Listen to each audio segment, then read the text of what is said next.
एक ब्राह्मण दिल्ली की सैर करने गया था। वो दिल्ली में किसी को पहचानता नहीं था। एक व्यापारी ने दया करके उसे अपने घर मेहमान बना लिया। उसने ब्राह्मण को भोजन कराया और रात में सोने के लिए एक कमरा दे दिया। उस समय दिल्ली में चोरों का बहुत आतंक था। सिपाही रात भर घूम घूम कर शहर में पहरा देते थे। इन पहरेदारों में एक सिपाही स्वयं चोर था। शहर में घूमते फिरते वो छोटी मोटी चोरियां कर लिया करता था। वो चोर सिपाही रात में उस व्यापारी के घर में आ गया जहाँ ब्राह्मण ठहरा हुआ था। उसने उसी कमरे में सेंधा लगाई जहाँ ब्राह्मण सो रहा था। उस कमरे में मकान मालिक का एक संदूक रखा था। सिपाही ने उसे उठाया और लेकर चलने लगा। आहत सुनकर ब्राह्मण जाग गया। उसने संदूक को लेकर भागते सिपाही को पकड़ लिया।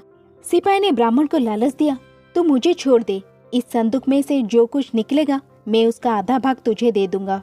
ब्राह्मण ने सिपाही के बात को नहीं माना। उसने मकान मालिक को जगाने के लिए शोर मचाना चाहा, किंतु सिपाही ने उसका मुंह पकड़ लिया और स्वयं शोर मचाना शुरू कर दिया। शोर सुनकर व्यापारी जाग उठा। सिपाही ने कहा, यह व्यक्ति तुम्हारा संदूक लेकर भाग रहा था, मैंने इसे पकड़ लिया है। सिपाही ने चोर को रंगे हाथ पकड़ा था, इसीलिए मामला राज दरबार में पहुंचा। व्यापारी, ब्राह्मण और सिपाही को बीरबल के सामने हाजिर किया गया।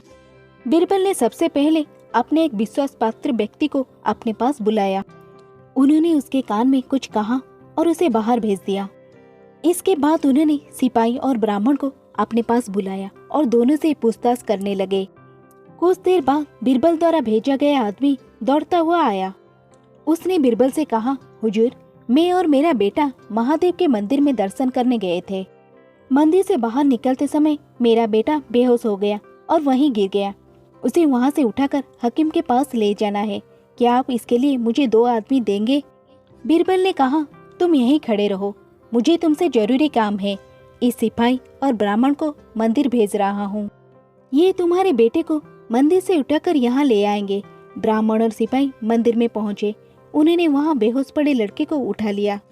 रास्ते में ब्राह्मण ने सिपाही से कहा, तुमने ही उस व्यापारी के घर में सेंध लगाई थी, तुम ही संदूक लेकर भाग रहे थे। मैंने तुम्हें चोरी करने से रोका था, तुमने झूठ बोलकर मुझे चोरी के अपराध में क्यों फंसा दिया था? सिपाही बोला, मैंने चोरी के माल में से आधा भाग तुम्हें देने के लिए कहा था, फिर भी तुम नहीं माने। अब इसकी सजा तुम्हें भोगनी पड़ेगी। ब्राह्मण और सिपाही दोनों दरबार में पहुंचे। बीरबल ने सिपाही और ब्राह्मण को सच सच बताने का आदेश दिया। दोनों चोरी का अपराध एक दूसरे पर लगाते रहे। बीरबल ने कहा, यदि तुम दोनों इस तरह बोलते रहे तो मैं चोर को कैसे खोज पाऊंगा? बीरबल का प्रश्न सुनकर बेहोश पड़ा लड़का उठ खड़ा हुआ। उसने बीरबल से कहा, श्रीमान, ये सिपाही असली चोर है। इसने ब्राह्मण को चोरी के अपराध में झूठा फंसा दिया है। इसके बाद उसने सिपाही और ब्राह्मण के बीच हुई बातचीत को सुना दिया। बीरबल ने ब्राह्मण को आदरपूर्वक छोड़ दिया और सिपाही को जेल भेज दिया गया।